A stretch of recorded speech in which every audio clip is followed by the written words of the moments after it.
한국 전차는 벤치나 지키세요. 오늘은 진짜 배기들의 무대니까요.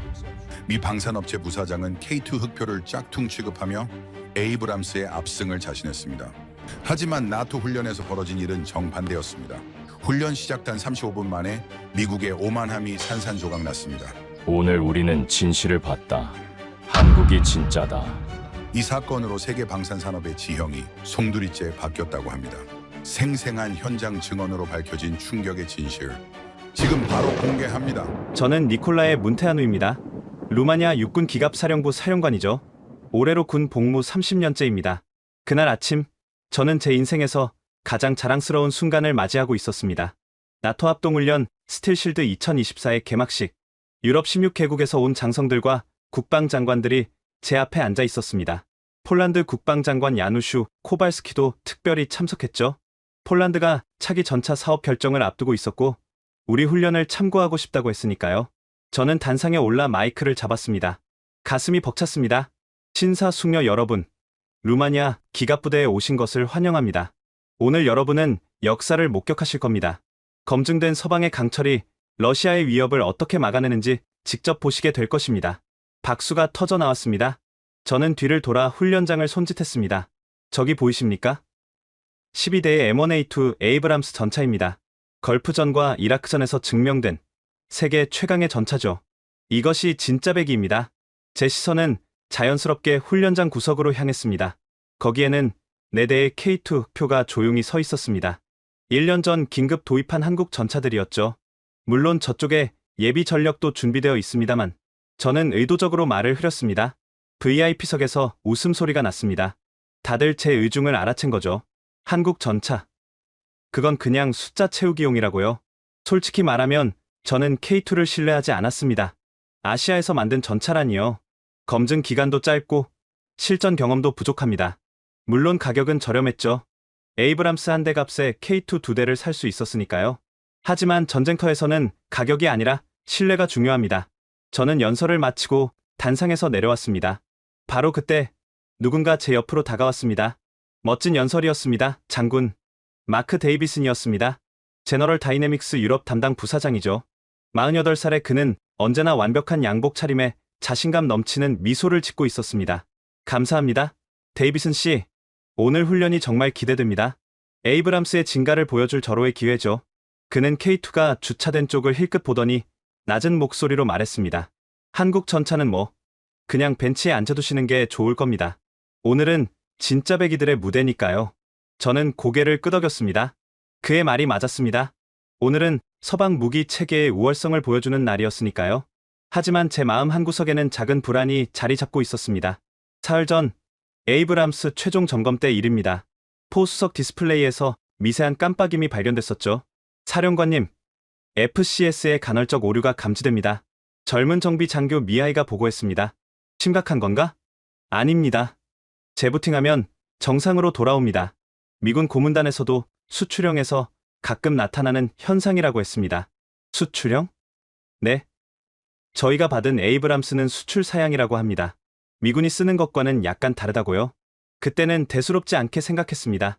모든 무기 수출에는 약간의 성능 차이가 있는 법이니까요. 미국이 자국군과 똑같은 사양을 수출할 리 없다는 것 정도는 알고 있었습니다. 문제 없으면 됐네. 저는 그렇게 대답하고 넘어갔습니다. 하지만 지금 생각해보니 그때 더 깊이 파고들었어야 했습니다. 수출형이라는 게 정확히 무엇을 의미하는지, 어떤 기능들이 제한되어 있는지 말이죠. 저는 고개를 저었습니다.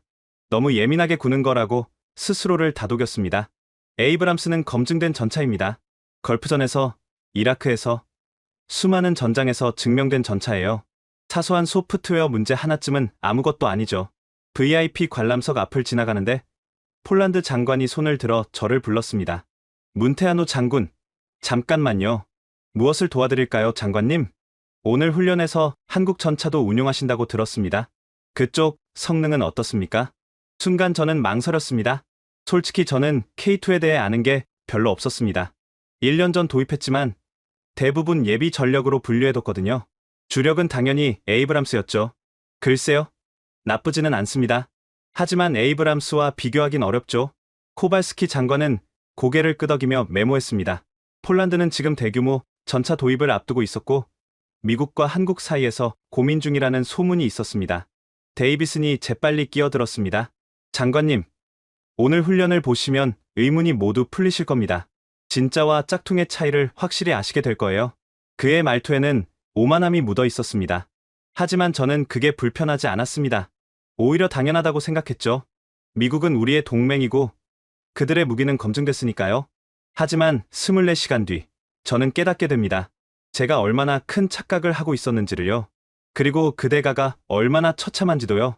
그 24시간 전으로 돌아가 보겠습니다. 제가 가장 아끼는 전차장이 있습니다. 바실레 드라고미르, 32살입니다. 10년 전 그가 22살의 풋내기 2등병으로 제 앞에 섰을 때가 기억납니다. 체격은 작았지만 눈빛이 달랐죠. 저는 그날부터 그를 지켜봤습니다. 바실레, 너는 내 전차 아들이야. 저는 종종 그렇게 말하곤 했습니다. 그리고 오늘 그 아들이 아이언 피스트 제로삼의 전차장으로 선두에 서 있었습니다. 어제 저녁 저는 정비고에서 바실레를 만났습니다. 그는 혼자 전차 점검을 하고 있었죠. 바실레, 아직도 여기 있나? 사령관님, 내일이 중요한 날이지 않습니까? 한 번 더 확인하려고요. 긴장되나? 조금요. 하지만 자신 있습니다. 제로삼은 완벽하니까요. 그의 목소리에는 자부심이 가득했습니다. 저는 그의 어깨를 두드렸습니다. 네 아버지가 자랑스러워할 거야. 평생 T-72를 정비하시던 분이 아들이 에이브람스를 몰다니. 네. 아버지가 늘 말씀하셨죠. 언젠가 루마니아도 진짜 전차를 갖게 될 거라고. 그리고 너는 그 꿈을 이뤘어. 바실레는 미소 지었습니다. 하지만 곧 표정이 굳어졌습니다. 사령관님, 그런데 한 가지 말씀드릴 게 있습니다. 뭔가? 아까 최종 점검할 때 조준 시스템이 잠깐 깜빡였습니다. 1초도 안 되는 순간이었지만 제 표정이 굳었습니다. 미군 고문관에게 보고했나? 네. 그쪽에서는 수출형의 특성이라고 하더군요. 재부팅하니까 정상으로 돌아왔습니다. 수출형? 네. 우리가 받은 건 수출 사양이라고 합니다. 미군이 쓰는 것과는 조금 다르다고. 저는 미간을 찌푸렸습니다. 수출 사양이라니 그게 정확히 무엇을 의미하는 걸까요? 하지만 성능은 똑같다고 했습니다. 걱정 마세요. 사령관님, 바실레는 저를 안심시키려 했습니다. 저는 고개를 끄덕였지만 마음 한구석이 불편했습니다. 그래, 알았다. 내일 잘하자. 네. 사령관님, 실망시키지 않겠습니다. 그가 경례를 하고 돌아갔습니다. 저는 혼자 제로삼을 바라봤습니다. 70톤의 강철 괴물, 미국이 자랑하는 최강의 전차. 하지만 왜 이렇게 불안한 걸까요? 오늘 새벽 저는 일찍 훈련장에 나왔습니다. 정비병들이 전차들을 최종 점검하고 있었죠. 저는 제로삼으로 걸어갔습니다. 바실레가 이미 와 있었습니다. 그는 포수 라두, 조종수 게오르게와 함께 시스템을 확인하고 있었습니다. 상태는? 완벽합니다. 사령관님, 모든 시스템 정상입니다. 어제 그 문제는? 재부팅 후 한 번도 재발 안 했습니다. 괜찮습니다. 저는 안도했습니다. 역시 기우였던 거죠. 정비고 한쪽에서 목소리가 들렸습니다. 젊은 조종수 안드레이가 동료들과 대화하고 있었습니다. 형님들, K2도 괜찮은 전차라고요. 제가 인터넷에서 봤는데. 안드레이, 그만해. 한국 전차가 우리 에이브람스를 따라오겠어? 라두가 비웃었습니다. 하지만 가격 대비 성능이. 가격? 전쟁터에서 가격이 중요해? 신뢰가 중요하지. 저는 그들의 대화를 듣고 있었습니다. 사실 저도 K2에 대해 잘 몰랐습니다. 1년 전 긴급 도입했지만 줄곧 예비 전력으로만 분류했으니까요. 바실레가 저에게 다가왔습니다. 사령관님, K2도 오늘 투입하나요? 아니, 예비대로 둘 거야. 오늘은 에이브람스가 주인공이니까. 잘하셨습니다. 오늘은 우리가 유럽에 보여줄 날이니까요. 그의 자신감이 저를 든든하게 했습니다. 7시, 제 연설이 끝나고 출격 준비가 시작됐습니다. 바실레는 제로삼의 해치로 들어갔습니다. 저는 통제실로 향하면서 그를 지켜봤습니다. 조종수, 엔진 시동. 바실레의 목소리가 무전으로 들려왔습니다. 엔진 시동 걸겠습니다. 거대한 굉음. 가스터빈 엔진이 깨어났습니다. 12대의 전차가 동시에 시동을 걸자 훈련장 전체가 진동했습니다. 포수, 시스템 체크. FCS 정상입니다. 조준 장치 정상. 탄약 장전 정상. 바실레의 목소리는 안정적이었습니다. 저는 모니터로 그의 전차를 확인했습니다. 완벽했습니다. VIP석에서 폴란드 장관이 쌍안경을 들었습니다. 독일 장성이 고개를 끄덕이며 뭔가를 메모했습니다. 모두가 우리를 주목하고 있었습니다. 7시 23분. 저는 최종 출격 명령을 내렸습니다. 알파팀, 출격하라. 제로3, 출격합니다. 바실레의 대답이 힘차게 들려왔습니다. 12대의 전차가 완벽한 쐐기 대형으로 움직이기 시작했습니다. 저는 가슴이 벅찼습니다. 제 아들 같은 바실레가 선두에 서서 루마니아의 자존심을 지키고 있었습니다. 잘한다. 바실레. 저는 속으로 중얼거렸습니다. 전차들은 순조롭게 전진했습니다. 목표 지점까지 2km. 모니터에서 모든 신호가 녹색으로 빛나고 있었습니다. 7시 30분. 목표물이 전차들의 사거리에 들어왔습니다. 알파팀, 목표 포착 준비. 제가 명령했습니다. 제로3, 목표 포착 중. 바실레의 목소리였습니다. 하지만 뭔가 이상했습니다.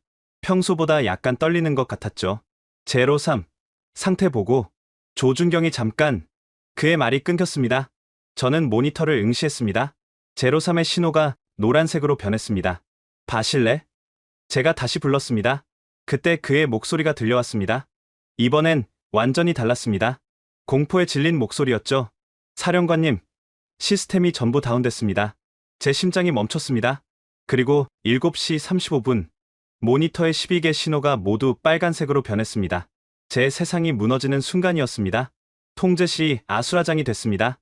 전 대대 시스템 다운, 엔진 과열 경고 다발, 통신 두절. 기술자들이 패닉 상태로 소리쳤습니다. 저는 모니터를 멍하니 바라봤습니다. 12개의 빨간 점, 제 부하들이었습니다.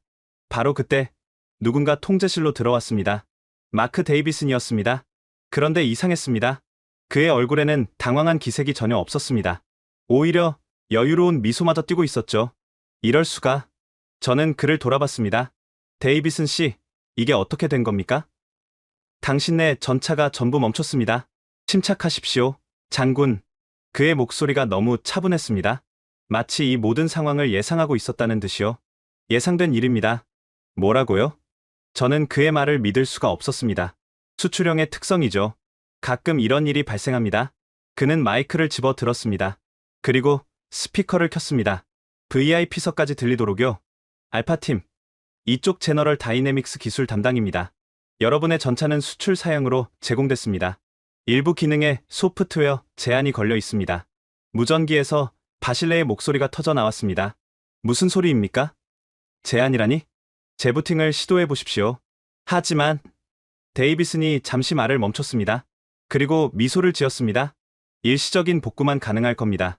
완전한 해결을 원하시면 2차 업그레이드 패키지를 구매하셔야 합니다.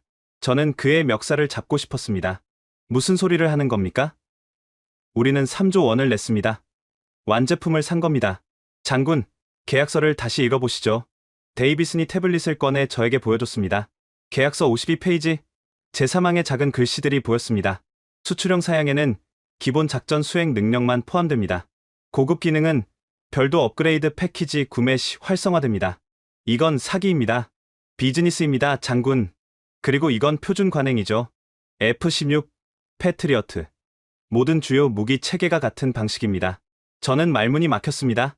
VIP석이 술렁이기 시작했습니다. 폴란드 장관이 급히 메모를 하고 있었습니다. 독일 장성은 헤드셋을 벗으며 고개를 저었습니다. 업그레이드 비용이 얼마입니까? 제가 이를 악물며 물었습니다. 대당 40억 원입니다. 10이 되면 2조 원. 저는 그의 말을 끊었습니다. 정확합니다. 하지만 생각해 보십시오, 장군. 이미 12대를 보유하고 계십니다. 다른 전차로 교체하는 것보다 업그레이드가 훨씬 경제적이죠. 이건 완벽한 인질극이었습니다. 우리는 이미 3조를 지불했고 전차는 우리 땅에 있습니다. 하지만 제대로 작동하지 않죠. 추가 2조를 내거나 아니면 쓸모없는 철 덩어리를 보유하거나 당신들은 동맹국을 배신한 겁니다. 제 목소리가 떨렸습니다. 분노 때문이었죠. 배신이라니요. 우리는 계약대로 이행했습니다. 오히려 이건 기회입니다. 업그레이드 하시면 진짜 에이브람스의 성능을 경험하실 수 있습니다. 진짜 성능이라고요? 네. 지금 것은 기본 버전이니까요. 그때 제 참모 크리스티안이 다가왔습니다. 사령관님, VIP석에서 문의가 쏟아지고 있습니다. 특히 폴란드 장관이. 알았네. 저는 데이비슨을 노려봤습니다. 그는 여전히 미소 짓고 있었습니다. 바로 그때 무전에서 다른 목소리가 들려왔습니다. 통제실, 이쪽 브라보팀입니다. 투입 대기 중입니다. K2 부대였습니다. 한국 전차들, 저는 그들을 예비대로 분류했었죠. 오늘은 필요 없다고 생각했습니다. 하지만 지금, 브라보팀, 대기하라. 저는 명령했습니다. 하지만 제 머릿속은 복잡했습니다. 데이비슨이 제 표정을 읽은 듯 말했습니다. 한국 전차를 투입하실 생각이십니까? 그게 문제입니까? 문제는 아니지만, 장군, 검증되지 않은 무기로 이 상황을 해결할 수 있을까요? 차라리 우리가 긴급 기술 지원을 하는 게, 당신의 기술 지원이라는 게 돈을 더 내라는 거 아닙니까? 비용이 드는 건 사실입니다. 하지만 확실하죠. 저는 VIP석을 돌아봤습니다. 코발스키 장관이 저를 보고 있었습니다. 그의 눈빛에서 질문이 보였습니다. 너는 어떻게 할 건가? 제 선택이 폴란드의 결정에 영향을 미칠 것이었습니다. 그리고 그것은 유럽 전체의 방산 시장을 바꿀 수도 있었죠. 데이비스는 계속 말을 이어갔습니다. 장군, 현명한 선택을 하십시오. 미국은 단순한 무기 공급자가 아닙니다. 우리는 동맹입니다. F-16 부품 공급, 정보 공유, 합동훈련, 이 모든 게 패키지죠. 그는 은근히 협박하고 있었습니다. 루마니아는 F-16을 운용하고 있었고 부품을 미국에 의존하고 있었습니다. 만약 우리와의 관계가 틀어진다면 그가 말을 흐렸습니다. 하지만 의미는 명확했습니다. 저는 주먹을 쥐었습니다. 이건 선택이 아니었습니다. 강요였죠. 하지만 그때 무전에서 또 다른 목소리가 들려왔습니다. 통제실, 브라보 1입니다. 알파팀 구출 준비 완료됐습니다. 명령만 내려주십시오. 한국 기술진의 목소리였습니다. 차분하고 자신감 있었습니다. 저는 데이비슨을 똑바로 쳐다봤습니다. 오늘 훈련은 계속됩니다. 브라보팀, 투입하라. 데이비슨의 미소가 사라졌습니다. 투입 명령을 내린 순간 저는 제 결정이 옳은지 확신할 수 없었습니다. K2, 1년 전 긴급 도입한 한국 전차. 저는 그것들을 줄곧 예비 전력으로만 취급했습니다. 검증되지 않았다고 생각했죠. 하지만 지금 12대의 에이브람스가 무력화된 상황, 선택의 여지가 없었습니다. 브라보팀, 출격하라. 제 명령이 떨어지자 통제실이 잠시 조용해졌습니다. 모두가 모니터를 응시했습니다. 훈련장 구석, 그동안 초라하게 서 있던 4대의 K2가 움직이기 시작했습니다. 엔진 소리가 들려왔습니다. 에이브람스의 굉음과는 달랐습니다. 훨씬 조용했죠. 하지만 힘차게 느껴졌습니다. 브라보 1, 출격합니다. 무전에서 목소리가 들려왔습니다. 전차장 이름은 요한나라고 했습니다. 28살의 폴란드 여성 장교였죠. 요한나는 특이한 경력을 가지고 있었습니다. 그녀는 5년 전 한국 육군사관학교에 교환 학생으로 갔었습니다. 그곳에서 K2를 처음 봤다고 했죠. 1년 전 루마니아가 K2를 도입했을 때 그녀는 자원했습니다. 저는 그 전차를 믿습니다. 사령관님, 요한나가 말했었죠. 저는 그때 그녀를 이해하지 못했습니다. 어떻게 검증 안 된 무기를 그렇게 맹목적으로 믿을 수 있을까요? 하지만 지금 제가 그녀에게 제 부하들의 생명을 맡기고 있었습니다. 브라보 1, 상황 설명해라. 제가 무전으로 말했습니다. 알파팀 12대 전차가 진흙지대에 고립됐습니다. 시스템 다운으로 자력 이동 불가. 우리가 견인 또는 호위하며 복귀시키겠습니다. 진흙지대라고? 저쪽은 통과 불가능한 지역이다. 브라보 1 이해했습니다. 하지만 시도해보겠습니다. 저는 모니터를 봤습니다. 4대의 K2가 진흙탕 입구로 다가가고 있었습니다. 훈련장 설계상, 그 지역은 우회 구역이었습니다. 에이브람스 같은 중량급 전차는 통과할 수 없도록 만들어진 곳이죠. 일부러 어렵게 만든 장애물이었습니다. 브라보 1, 정지하라. 거긴 통과 불가다. 사령관님, K2는 가능합니다. 신뢰해 주십시오. 그녀의 목소리에는 확신이 있었습니다. 저는 VIP석을 힐끗 봤습니다. 모두가 쌍안경을 들고 있었습니다. 코발스키 장관이 몸을 앞으로 기울였습니다. 허가한다. 진입하라. 제가 명령했습니다. 4대의 K2가 진흙탕으로 들어갔습니다. 처음 몇 미터는 순조로웠습니다. 하지만 곧 진흙이 깊어졌습니다. 에이브람스였다면 바퀴가 빠졌을 깊이였죠. 그런데 K2는 달랐습니다. 능동형 유압 서스펜션 작동. 요한나의 목소리가 들렸습니다. 모니터로 보니 K2의 차체가 미세하게 움직이고 있었습니다. 마치 살아있는 생물처럼 지형에 적응하는 것 같았죠. 진입 각도 조절, 접지압 분산. 그녀는 계속 상황을 보고했습니다. K2는 진흙탕을 헤엄치듯 통과하고 있었습니다. 70톤의 강철 괴물이 마치 물 위를 미끄러지듯 움직였습니다. 저게 가능한 건가? 제 옆에 참모가 중얼거렸습니다. 저도 믿을 수 없었습니다. 1년 동안 저는 저 전차들을 무시했습니다. 예비대로 치부했죠. 하지만 지금 제가 보고 있는 것은 브라보 1, 알파 03 위치 도착, 견인 준비, 요한나의 보고가 들렸습니다. 모니터로 보니 K2가 바실레의 에이브람스 옆에 섰습니다. 진흙탕 한가운데였죠. 03, 견인 케이블 연결 준비. 브라보 1, 이해했습니다. 바실레의 목소리가 들렸습니다. 그는 안도한 것 같았습니다. 통제실의 모니터에 두 전차가 나란히 서 있는 모습이 보였습니다. 70톤짜리 에이브람스와 55톤의 K2, 케이블 연결 완료, 견인 시작합니다. 요한나가 보고했습니다. K2의 엔진이 힘을 냈습니다. 처음엔 에이브람스가 꿈쩍도 하지 않았습니다. 진흙에 깊이 박혀 있었으니까요. 하지만 K2는 포기하지 않았습니다. 출력 증대, 트랙션 컨트롤 최대. 요한나의 목소리가 들렸습니다. 그리고 천천히, 정말 천천히 에이브람스가 움직이기 시작했습니다. 진행 중입니다. 요한나가 보고했습니다. 통제실에서 박수가 터져 나왔습니다. 저도 모르게 주먹을 쥐었습니다. 브라보 2, 3, 4도 각각 목표 전차로 이동 중입니다. 다른 세대의 K2도 같은 작업을 하고 있었습니다. 10분 후, 4대의 K2가 4대의 에이브람스를 견인해 진흙탕을 빠져나왔습니다. 하지만 거기서 끝이 아니었습니다. 사령관님, 나머지 8대는 어떻게 하시겠습니까? 요한나가 물었습니다. 저는 잠시 생각했습니다.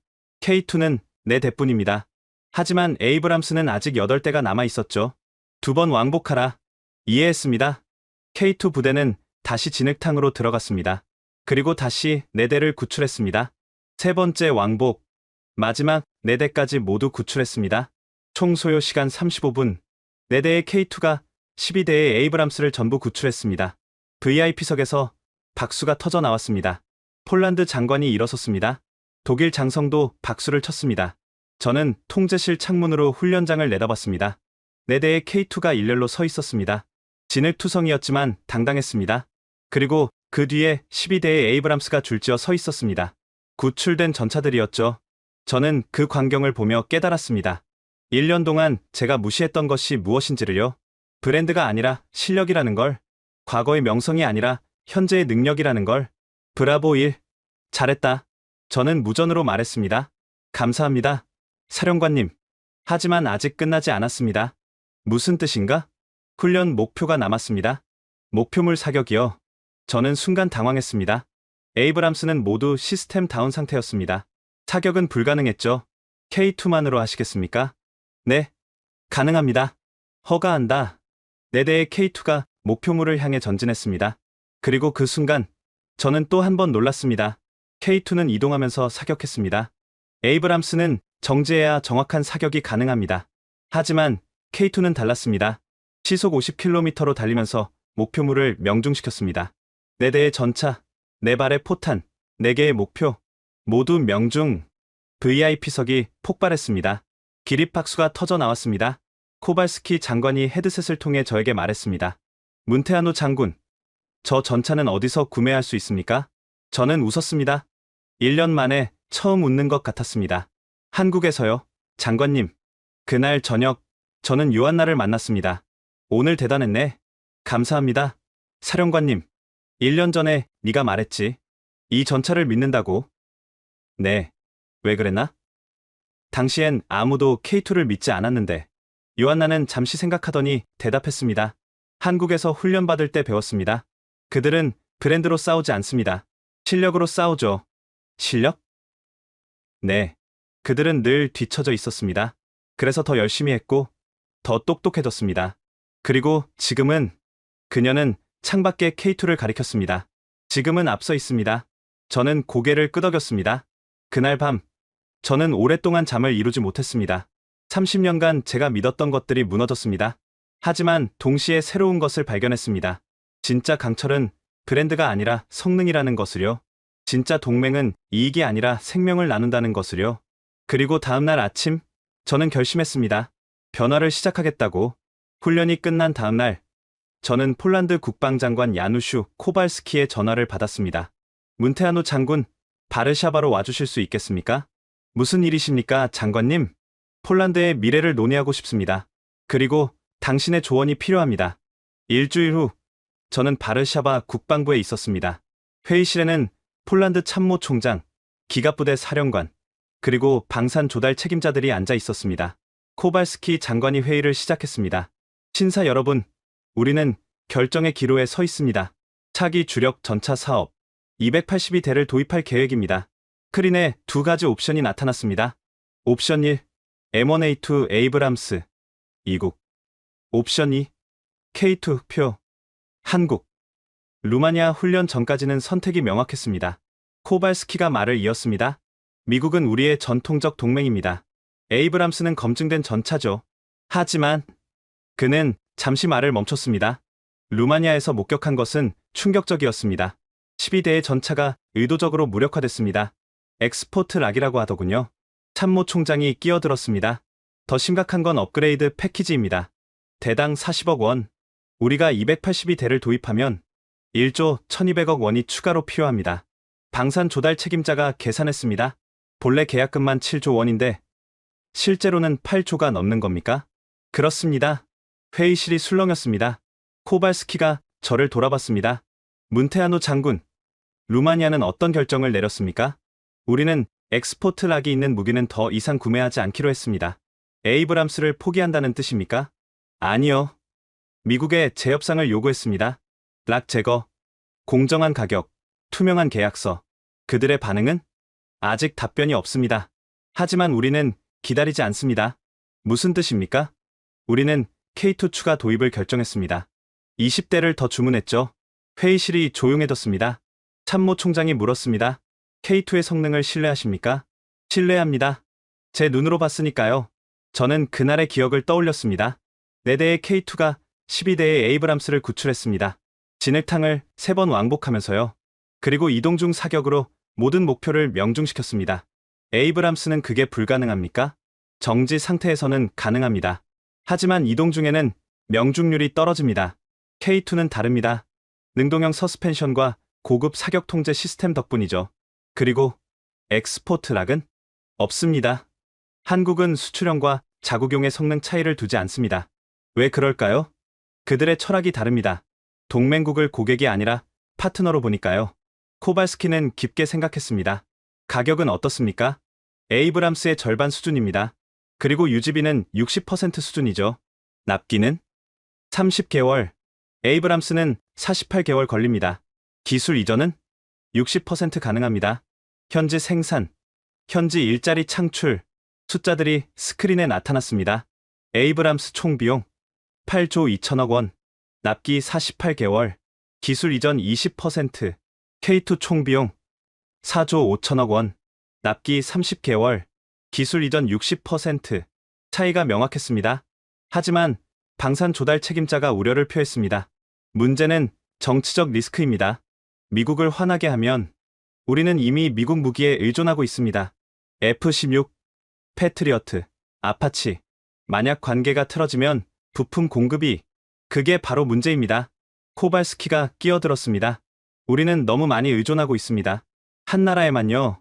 그게 안보에 오히려 위험하지 않습니까? 무슨 뜻입니까? 다변화입니다. 미국, 유럽, 그리고 아시아, 무기 공급원을 다양화해야 합니다. 그래야 협상력이 생기죠. 참모 총장이 고개를 끄덕였습니다. 일리 있습니다. 루마니아 사건은 경종을 울렸습니다. 우리는 고객이 아니라 동맹입니다. 정확합니다. 코발스키는 저를 다시 봤습니다.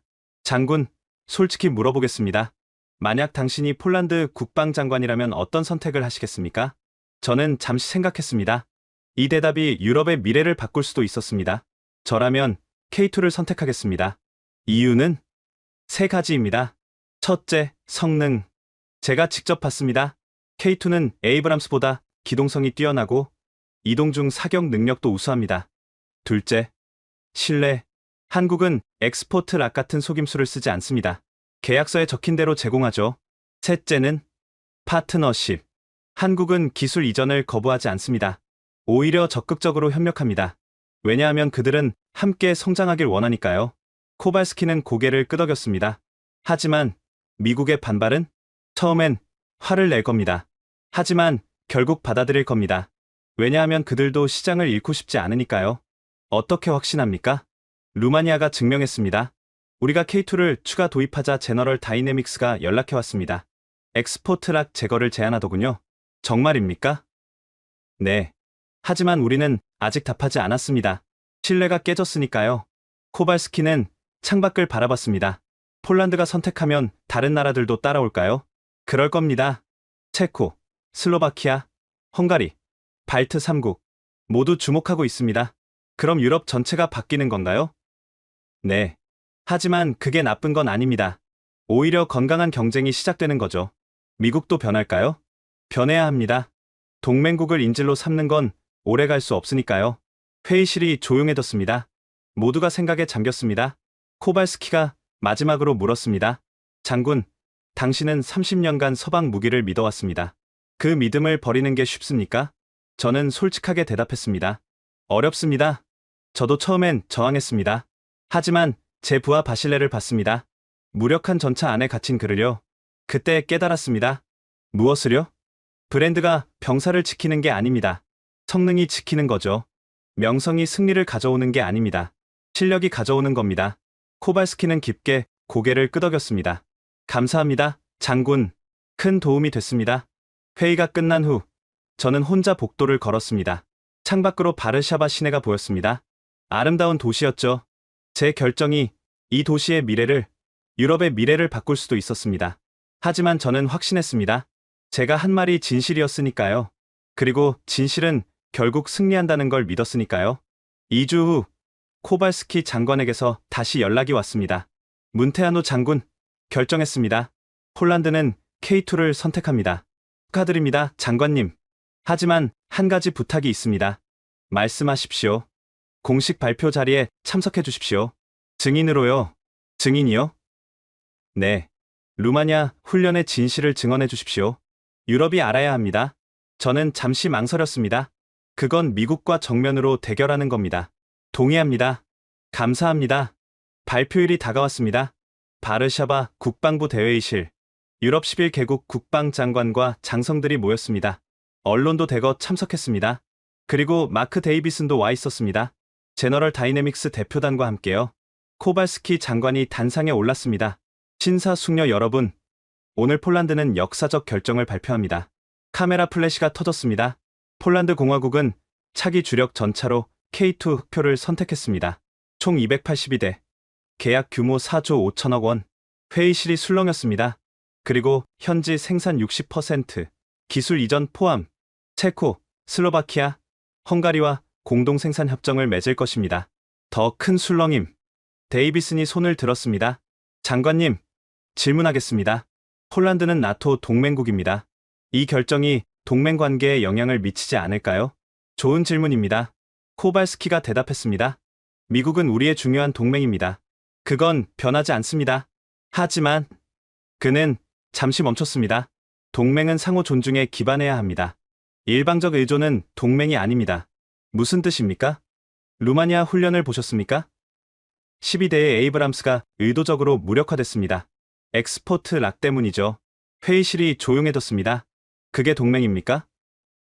병사들을 전차 안에 가두고 풀어주는데 돈을 받는 게? 데이비슨이 변명하려 했습니다. 그건 기술 보호를 위한 기술 보호? 아니면 돈벌이입니까? 코발스키의 목소리가 날카로웠습니다. 우리는 완제품을 샀습니다. 하지만 받은 건 반쪽짜리였습니다. 나머지 절반은 추가 비용을 내라고요?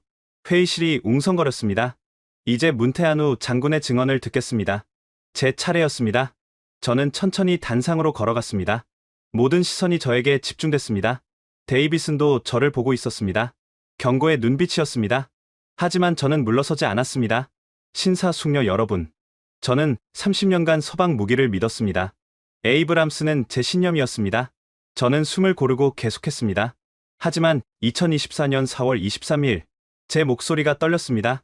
12대의 에이브람스가 일제히 멈춰섰습니다. 단 한 발도 쏘지 못하고 전멸 판정? 제가 아들처럼 아낀 바실레가 무전으로 말했습니다. 사령관님, 시스템이 먹통입니다. 저는 데이비슨을 똑바로 쳐다봤습니다. 그때 당신이 뭐라고 했습니까? 데이비슨이 대답했습니다. 예상된 일입니다. 수출형의 특성이죠. 업그레이드 패키지를 구매하시면 해제됩니다. 제 목소리가 커졌습니다. 업그레이드 패키지. 대당 40억 원. 총 2조 원. 우리는 이미 3조를 냈는데 2조를 더 내라고요? 회의실이 술렁였습니다. 이게 동맹입니까? 정사들을 전차 안에 가두고 풀어주는데 돈을 받는 게 동맹입니까? 생명을 담보로 장사하는 게 동맹입니까? 박수가 터져 나왔습니다. 여러 장관들이 일어섰습니다. 그때 K2가 왔습니다. 제 목소리가 부드러워졌습니다. 저도 그들을 무시했습니다. 하지만 그들은 해냈습니다. 진흙탕을 헤엄치듯 지나가고 무력화된 에이브람스 12대를 구출했습니다. 한 대도 버리지 않고 그리고 이동하면서 목표를 명중시켰습니다. 에이브람스가 30분 걸릴 임무를 10분에 완수했습니다. 저는 회의실을 둘러봤습니다. 신사숙녀 여러분, 저는 그날 깨달았습니다. 진짜 동맹은 이익이 아니라 생명을 나누는 것입니다. 진짜 파트너는 함께 성장하는 것입니다. 미국은 우리를 고객으로 봤습니다. 돈을 내는 시장으로. 하지만 한국은 우리를 파트너로 봤습니다. 신뢰를 나누는 동료로. 제 목소리가 떨렸습니다. 저는 30년간 브랜드를 믿었습니다. 명성을 믿었습니다. 하지만 진실을 보지 못했습니다. 오늘 여러분께 간청합니다. 제 실수를 반복하지 마십시오. 저는 잠시 숨을 고르고 마지막으로 말했습니다. 여러분의 병사들이 무력한 전차 안에 갇혀 있을 때 누가 구하러 올까요? 업그레이드 패키지를 파는 사람입니까? 아니면 함께 싸울 파트너입니까? 루마니아는 선택했습니다. K2를. 왜냐하면 우리 병사들의 생명이 돈보다 중요하기 때문입니다. 저는 단상에서 내려왔습니다. 회의실 전체가 기립 박수를 보냈습니다. 30초 이상 계속됐습니다. 데이비스는 창백한 얼굴로 앉아 있었습니다. 발표 후 체코 국방장관이 코발스키에게 다가왔습니다. 장관님, 체코도 K2에 관심이 있습니다. 공동생산협정에 참여하고 싶습니다. 슬로바키아 장관도 왔습니다. 우리도 마찬가지입니다. 헝가리, 크로아티아, 불가리아 대표들이 줄을 섰습니다. 코발스키가 저를 돌아봤습니다. 보십시오. 장군, 유럽이 움직이고 있습니다. 네. 변화가 시작됐습니다. 그리고 이건 당신 덕분입니다. 아닙니다. 진실의 힘입니다. 그날 저녁, 저는 호텔방에서 뉴스를 봤습니다. 모든 유럽 언론이 폴란드의 결정을 톱뉴스로 다뤘습니다. 폴란드, 미국 대신 한국 전차 선택, 엑스포트 락 스캔들, 유럽 방산 시장 지각 변동, 동유럽 국가들, K2 도입 검토. 변화의 물결이 시작됐습니다. 그리고 다음날, 제너럴 다이내믹스가 성명을 발표했습니다. 엑스포트 락 정책 전면 재검토, 동맹국에 대한 기술 제한 완화. 너무 늦었습니다. 신뢰는 이미 깨졌으니까요. 하지만 이건 좋은 신호였습니다. 미국도 변하고 있었습니다. 6개월 후, 루마니아, 칭쿠 훈련장. 저는 새로 도착한 K2 부대를 맞이하고 있었습니다. 이번엔 4대가 아니라 40대였습니다. 첫 번째 배치분이었죠. 바실레가 제 옆에 서 있었습니다. 그는 이제 K2 전환 교육을 마치고 새로운 전차장이 됐습니다. 사령관님, 감회가 새롭습니다. 그렇겠지. 1년 전, 저는 K2를 비웃었습니다. 그런데 지금 제가 타고 있습니다. 그는 웃었습니다. 아버지께 말씀드렸습니다. 제가 진짜 전차를 탄다고. 아버지가 물으시더군요. 에이브람스냐고. 아니요. K2요라고 대답했습니다. 뭐라 하시던가? 웃으시더군요. 그리고 말씀하셨습니다. 진짜는 브랜드가 아니라 성능이라고. 저는 고개를 끄덕였습니다. 훈련장 한쪽에는 12대의 에이브람스가 여전히 서 있었습니다. 미국이 결국 업그레이드를 무상 제공하겠다고 했지만 우리는 거절했습니다. 신뢰가 깨진 후였으니까요. 요한나가 다가왔습니다. 그녀는 이제 K2 훈련 교관이 됐습니다. 사령관님, 신임 전차장들 준비됐습니다. 좋네. 시작하게. 저는 관람석으로 향했습니다. 거기에는 코발스키 장관이 와 있었습니다. 문테아노 장군, 폴란드 첫 번째 배치분도 다음 달 도착합니다. 축하드립니다. 당신 덕분입니다. 당신의 증언이 유럽을 바꿨습니다. 저는 고개를 저었습니다. 제가 한 건 진실을 말한 것뿐입니다. 그 진실이 가장 어려운 겁니다. 우리는 훈련장을 바라봤습니다. 40대의 K2가 일제히 기동하기 시작했습니다. 참, 들으셨습니까? 코발스키가 물었습니다. 제너럴 다이내믹스가 엑스포트 락 정책을 전면 재검토한답니다. 그리고 가격도 인하한다고. 너무 늦었습니다. 그렇죠. 하지만 변화는 시작됐습니다. 유럽이 목소리를 냈으니까요. 한국 대사도 와 있었습니다. 그가 저에게 다가왔습니다. 문테아노 장군님, 한국 정부가 감사 표창을 수여하고 싶다고 합니다. 제가 뭘 했다고요? 한국 방산의 유럽 진출을 도우셨습니다. 그리고 진짜 동맹의 의미를 보여주셨죠. 저는 미소 지었습니다. 저는 제 병사들을 지킨 것뿐입니다. 그게 가장 중요한 겁니다. 훈련이 시작됐습니다.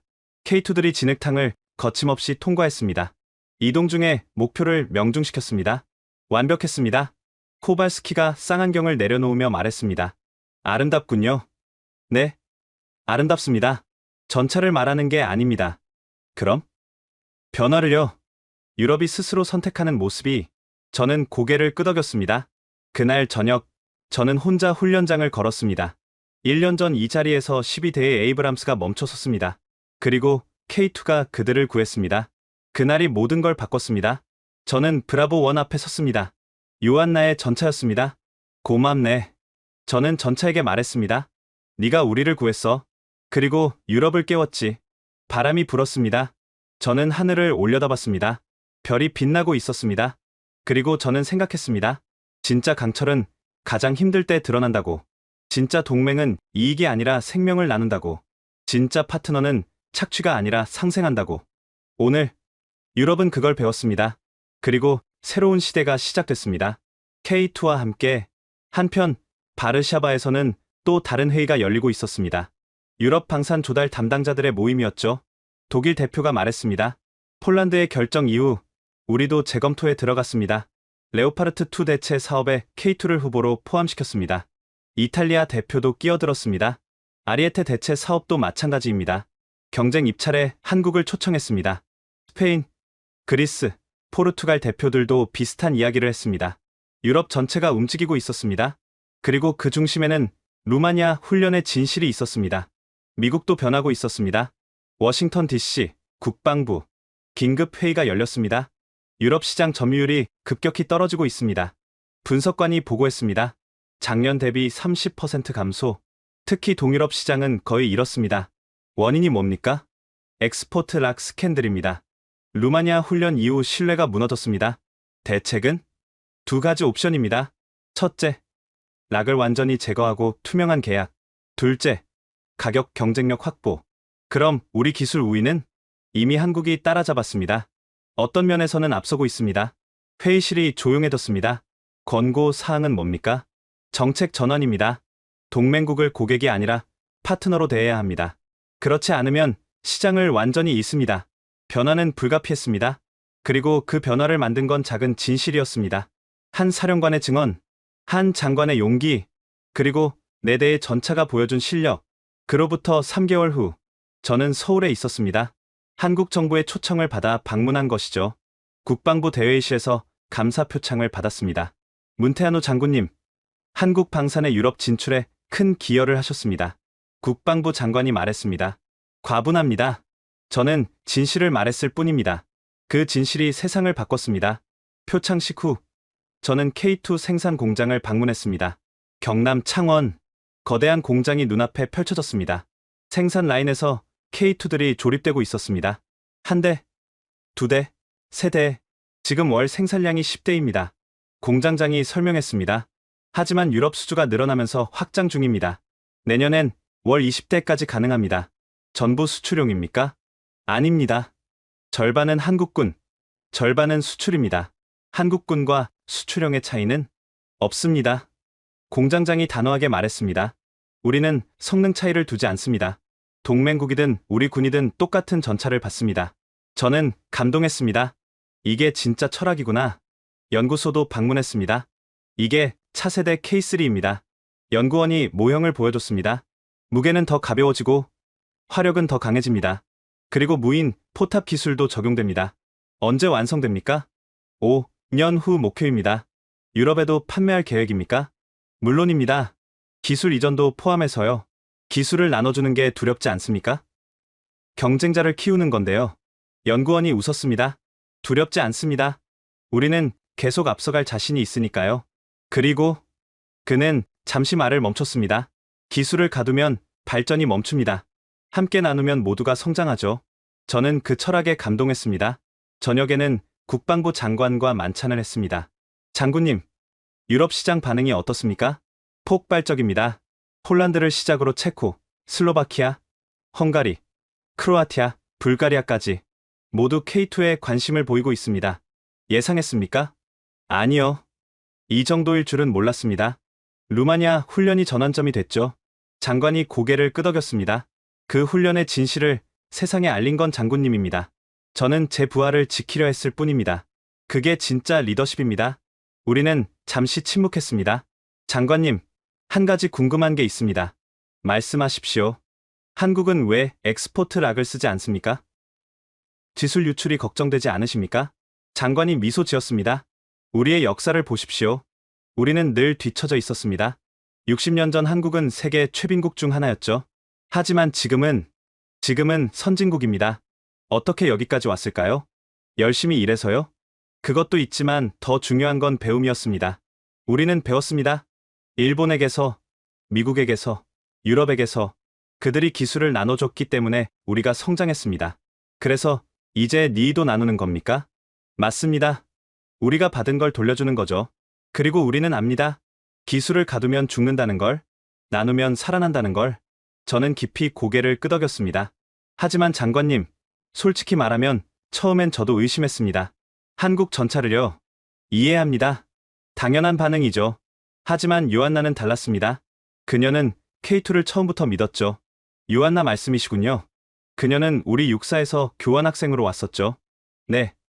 그때 뭘 봤길래 그렇게 확신했을까요? 장관이 생각하더니 대답했습니다. 아마 우리의 자세를 봤을 겁니다. 우리는 오만하지 않습니다. 아직 배울 게 많다는 걸 아니까요. 그래서 항상 겸손하고 항상 노력합니다. 그게 강점이로군요. 네. 미국은 이미 정상에 있다고 생각했습니다. 그래서 오만해졌죠.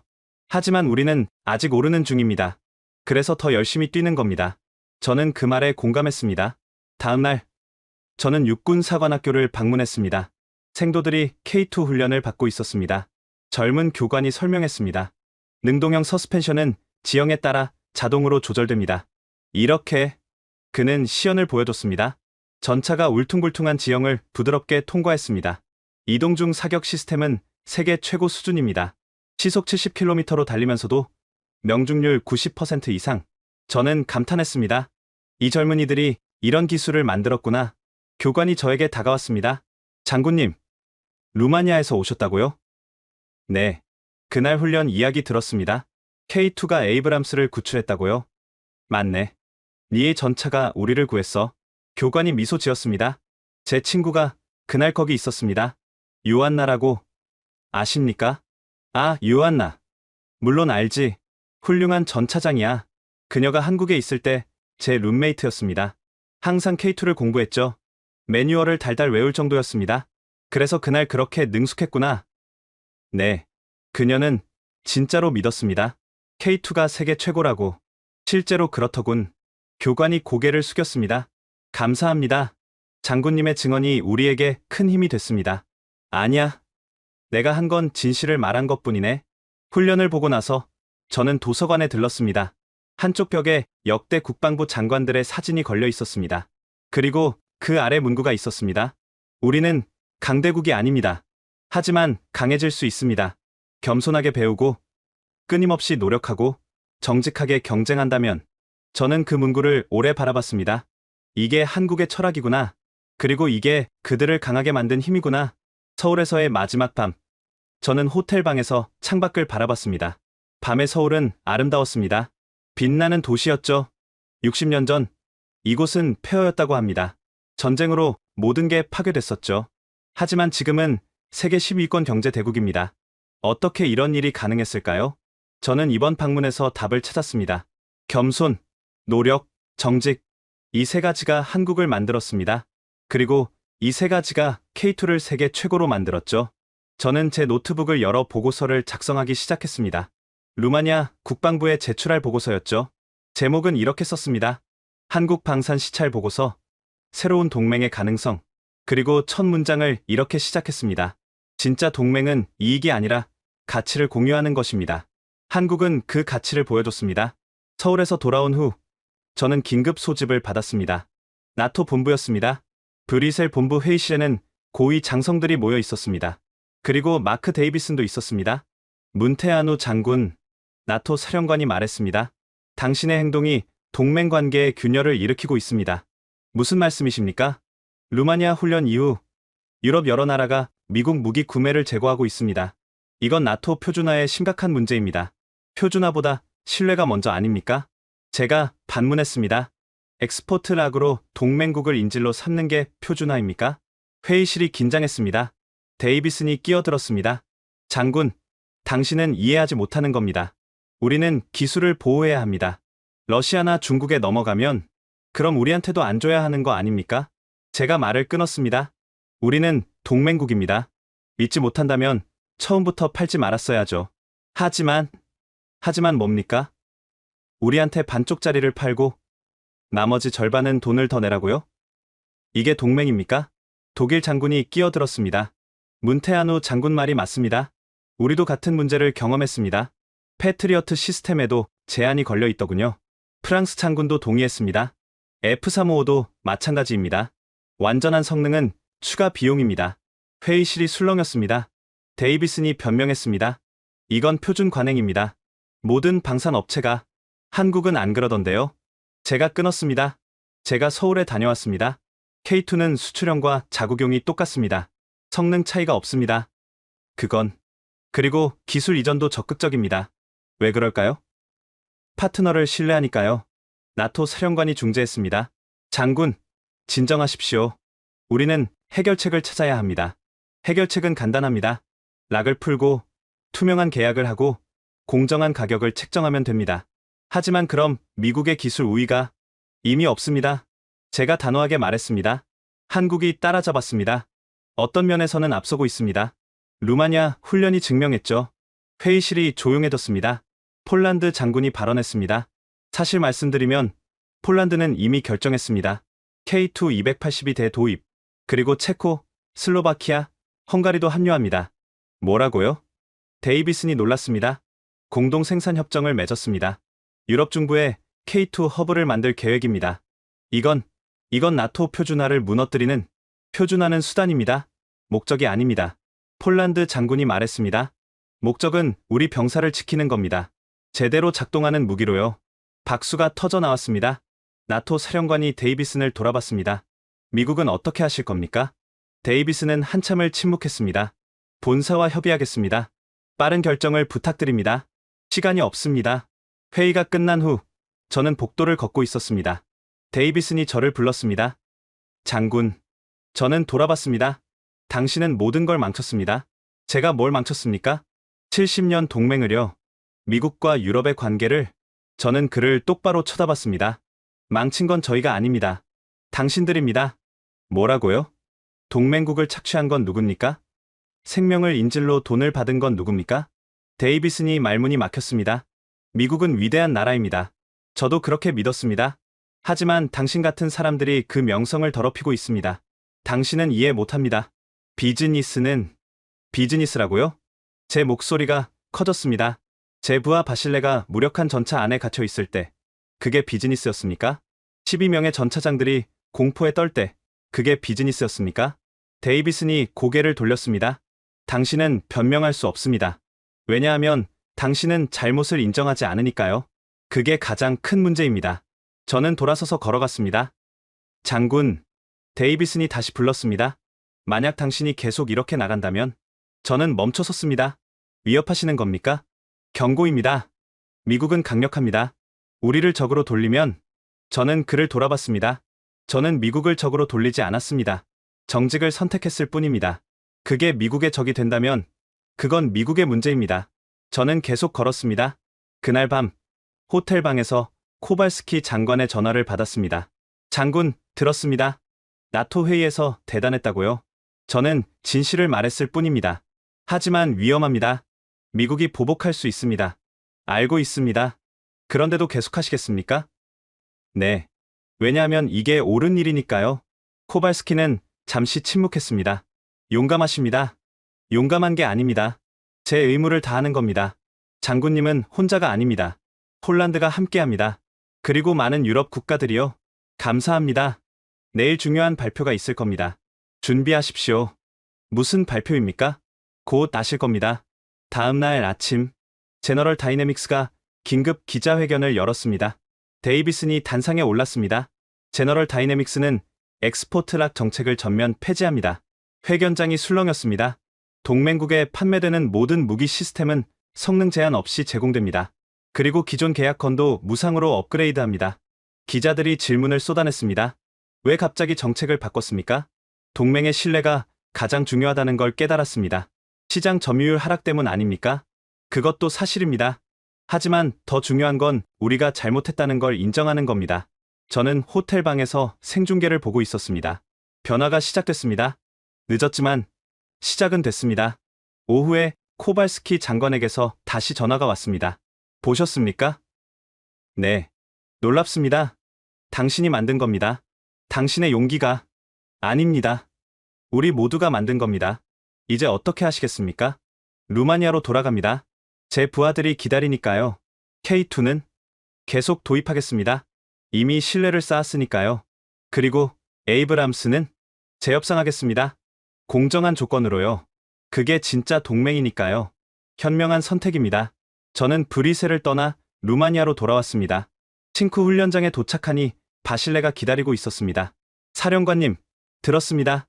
나토 본부에서 멋진 일을 하셨다고요? 그냥 할 말을 했을 뿐이야. 덕분에 우리가 자랑스럽습니다. 그는 미소 지었습니다. 저는 훈련장을 둘러봤습니다. 40대의 K2가 줄지어 서 있었습니다. 그리고 12대의 에이브람스도 있었습니다. 둘 다 우리의 전차였습니다. 이제는 제대로 작동하는, 신뢰할 수 있는 전차들이었죠. 저는 바실레에게 말했습니다. 이제 시작이야. 진짜 동맹의. 네. 사령관님, 저도 그렇게 믿습니다. 우리는 함께 훈련장을 걸었습니다. 새로운 시대가 시작됐습니다. 정직과 신뢰의 시대가. 1년이 흘렀습니다. 루마니아, 칭쿠 훈련장, 나토 합동훈련 스틸실드 2025가 열렸습니다. 작년과 같은 장소. 하지만 모든 게 달랐습니다. 저는 다시 단상에 올랐습니다. 유럽 20개국 대표들이 앉아 있었습니다. 신사숙녀 여러분, 1년 전 이곳에서 우리는 중요한 교훈을 배웠습니다. 저는 훈련장을 가리켰습니다. 진짜 동맹은 이익이 아니라 신뢰에 기반한다는 것을요. 박수가 터졌습니다. 오늘 우리는 새로운 훈련을 시작합니다. 미국의 M1A2, 한국의 K2, 독일의 레오파르트, 프랑스의 르클레르. 모두가 함께 훈련합니다. 이게 진짜 동맹입니다. 경쟁하지만 존중하고, 다르지만 협력하는. 더 큰 박수. 훈련이 시작됐습니다. 10대의 에이브람스, 10대의 K2, 5대의 레오파르트, 5대의 르클레르. 총 30대의 전차가 함께 기동했습니다. 모니터를 보니 모든 전차가 완벽하게 작동하고 있었습니다. 에이브람스도 이제 엑스포트 락이 제거됐습니다. 완전한 성능이었죠. 알파팀, 목표 지점으로 전진. 제가 명령했습니다. 03. 이해했습니다. 바실레의 목소리였습니다. 그는 여전히 에이브람스를 타고 있었습니다. 브라보 1. 이해했습니다. 요한나의 목소리였습니다. 그녀는 K2 교관이 됐죠. 전차들이 완벽한 대형으로 전진했습니다. 진흙지대도 문제없이 통과했습니다. 모든 전차가 협력해서 움직였습니다. 목표물 사격도 성공적이었습니다. 30발, 30명 중 VIP석에서 기립박수가 터졌습니다. 훈련 후 저는 폴란드 장관을 만났습니다. 문테아노 장군, 폴란드 K2 부대가 완편됐습니다. 282대 전부요. 축하드립니다. 그리고 미국과도 재협상했습니다. F355 엑스포트 락 제거. 가격 20% 인하. 좋은 결과군요. 양쪽 다 윈윈입니다. 이게 진짜 동맹이죠. 저는 고개를 끄덕였습니다. 한국 대사도 왔습니다. 장군님, 한국 정부가 감사의 뜻으로 초청하고 싶답니다. K3 개발 현장을 보여드리고 싶다고요. 영광입니다. 그리고 장군님을 명예 고문으로 모시고 싶다고 합니다. 과분합니다. 아닙니다. 장군님이 길을 열어주셨습니다. 그날 저녁, 저는 요한나와 바실레를 불렀습니다. 우리는 훈련장 언덕에 앉아 노을을 바라봤습니다. 1년 전, 이 자리에서 모든 게 시작됐지. 제가 말했습니다. 네. 그날을 잊을 수 없습니다.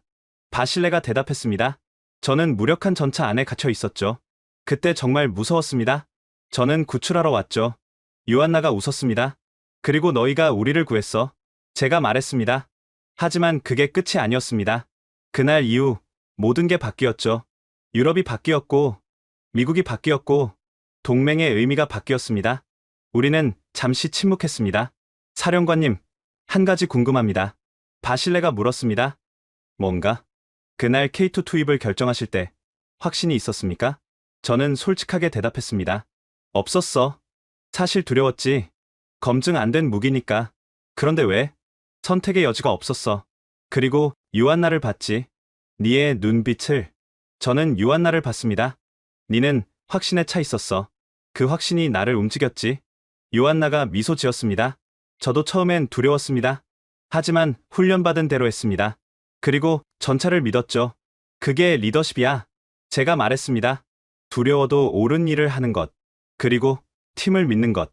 바실레가 고개를 끄덕였습니다. 이제 저도 K2를 배우고 있습니다. 전환 교육 중이죠. 어때? 놀랍습니다. 1년 전엔 이 전차를 비웃었는데 지금은 감탄하고 있습니다. 뭐가 가장 인상적이야? 철학입니다. 이 전차를 만든 사람들의 철학이요. 어떤? 겸손, 노력, 정직. 이 세 가지가 전차에 녹아 있습니다. 저는 깊이 공감했습니다. 해가 지고 있었습니다. 훈련장 아래에서 전차들이 줄지어 서 있었습니다. 에이브람스, K2, 레오파르트, 르클레르. 서로 다르지만 함께 서 있었습니다. 사령관님, 요한나가 말했습니다. 뭔가? 제가 한국에서 배운 속담이 있습니다. 뭔데? 백지장도 맞들면 낫다. 저는 웃었습니다. 맞는 말이야. 함께하면 더 강해지지. 네. 그게 동맹의 진짜 의미입니다. 우리는 노을을 바라봤습니다. 아름다웠습니다. 그날 밤, 저는 제 사무실에 앉아 일기를 썼습니다. 1년 전 오늘, 제 세상이 무너졌다. 12대의 전차가 멈췄고, 제 신념이 흔들렸다. 하지만 그날은 끝이 아니라 시작이었다. 새로운 동맹에, 새로운 시대에 나는 30년간 브랜드를 믿었다. 하지만 이제 안다. 진짜는 실력이라는 것을. 나는 미국을 맹목적으로 따랐다. 하지만 이제 안다. 진짜 동맹은 상호 존중이라는 것을. 나는 K2를 무시했다.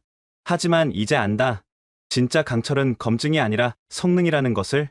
그리고 가장 중요한 것. 용기는 두려움이 없는 게 아니다. 두려워도 옳은 일을 하는 것이다. 저는 펜을 놓고 창밖을 바라봤습니다. 별이 빛나고 있었습니다. 내일도 훈련이 있습니다. 하지만 이제는 두렵지 않습니다. 왜냐하면 저는 알고 있으니까요. 우리가 함께라는 것을, 그리고 진실이 승리한다는 것을. 지금까지 루마니아 기갑 사령관 니콜라의 문테아누가 목격한 진실의 이야기 어떠셨나요? 동맹을 인질로 삼았던 오만이 무너지고 진정한 파트너십이 승리한 그날, 한국의 K2 흑표는 단순히 전차를 판매한 게 아니라 새로운 동맹의 의미를 보여줬습니다.